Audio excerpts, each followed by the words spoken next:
that shit be sounding good, At but work? we gotta be real. Look, that's because that's what we naturally able to do. Yeah. Motherfuckers is born from they mothers was on e-pills, especially from my era. Like, come on, bro. Like, I don't be wanting to sugarcoat it, but I just be wanting to be real about this shit. I think you like, just made a realistic, crazy point. You said people were born and their moms was on e-pills. Yeah. So if you think back to that era, and we spoke about this kind of with Five Familiar when Five Familiar was up here. And it was a study that I had to, not to cut you off, but it's a study though, if your father, look, the drug, the semen that conceived you can be filled with drugs. No, but that's what I was saying though. Yeah, like the father also can be enough drugs to where what I'm saying is that semen shoot out. What I'm saying is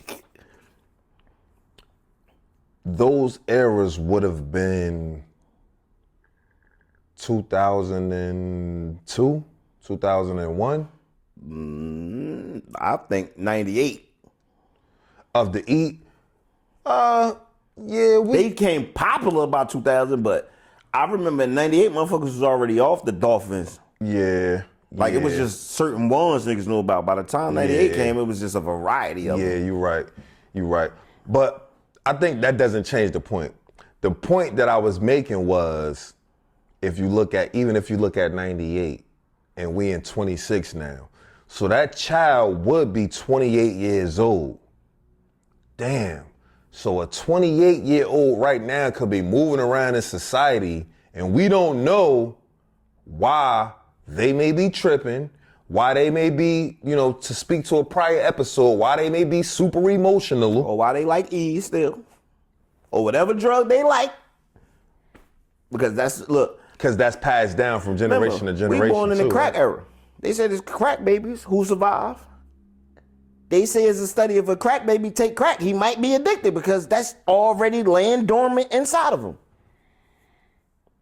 But that's the part that we really don't speak about. See, this is cultural currency, right? And these are the things that really, really interest me. And although I'm not speaking about it from a glamorizing standpoint, like I'm not saying go out here. Functional addicts we know, hood. No, I'm saying that. No, I understand that. Yeah. So, but I'm not saying go out here and use this or use that. What I am is speaking of from experience because, like I said a few minutes ago, I haven't been as buttoned up as I am now. Right. Like I lived life. You see what I'm saying? But when you think about just the drug epidemic that plagues our community, and we see how these children, how these people, how these adults are moving out here, we don't never stop and think like, damn, they could really be struggling with addiction. And this is what are guiding these moves. Like, I may look at a person and be like, damn, why you don't just get up and go to work? You have an addiction. Like that you was born with, that you look, they don't even understand yet because niggas don't go to therapy, niggas don't get checked up, niggas don't go do a bunch of shit to I'm not even speaking about you born with it, bro. You just talking about in general. You can be a person who broke your leg and you was prescribed certain painkillers, and now that shit changed the whole trajectory of your life. Right. We know people. Even the ones, the medicine, then years later they say if this happened, these was the side effects. That happens. So yeah, don't necessarily got to be street drugs. We know, look, like you said, we know people who got hurt on the job and then ended up on perks. But so let me say this to you though, and it's like, damn, right?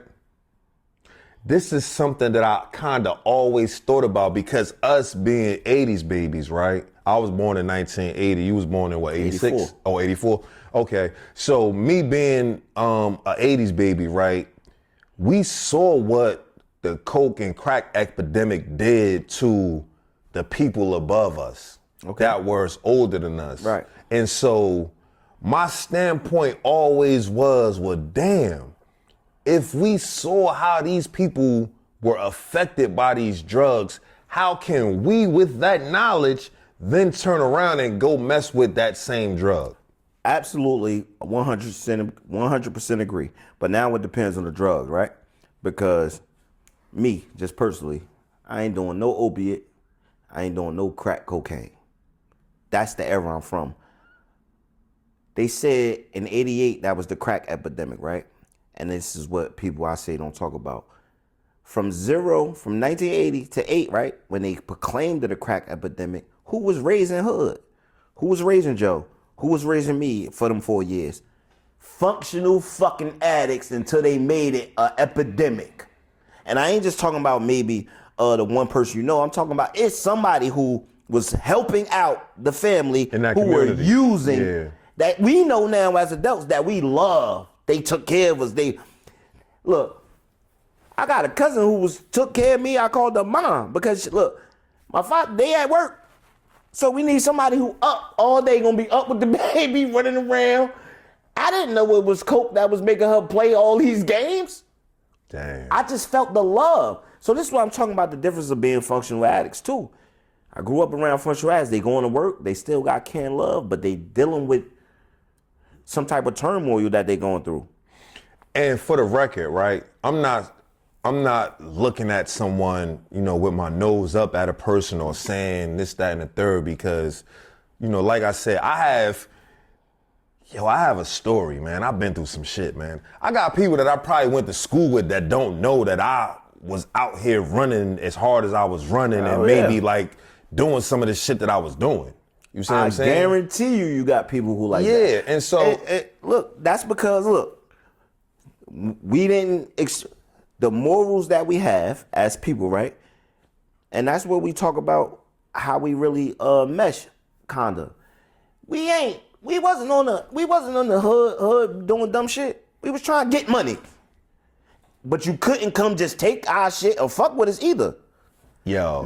Like, and that's what I say about me, right? Because I did what I did and I was outside, but I've never been the person who was on the offensive. Joe, we cracked jokes, that type made of shit. money, and then when niggas tried to come around and be like, look, oh, y'all niggas cracking jokes and we about to come in. No, you not. You ain't about to do that. Exactly. Like, we chilling, but to your point, right? I feel like that's what I kind of always took pride in because I've done a bunch of shit out here, but I always stood on my own. I never let motherfuckers influence me. Any decision that I made and I did, it was of me. I wasn't out here trying to be other than what I am. I ain't gonna say I ain't gonna let niggas influence me because sometimes, we got stories and sometimes the crew together. Yeah. And what we doing at that moment, we sticking together. So somebody influenced it. I understand nigga, we got that. shot at before and was looking at bro save somebody else. Look what you talking about. The nigga he saved wasn't in the crew. Yeah. Remember, shout out to Bump. He saved somebody at our deals. Yeah. We where the fuck Bump at? He's saving somebody else. Yo, me and Gank was just talking about this the other day, bruh. So, for y'all out there that's listening, we all know Ideals, right? Is Ideals still open? Because I feel it's open, but it's not it's not the wave of what it was back in this era, right? And so, picture, us being, we coming through there, we saucy, we doing whatever 20s. we doing. Yeah, this was a time back in the day, whatever, right? And so it just so happens that somebody started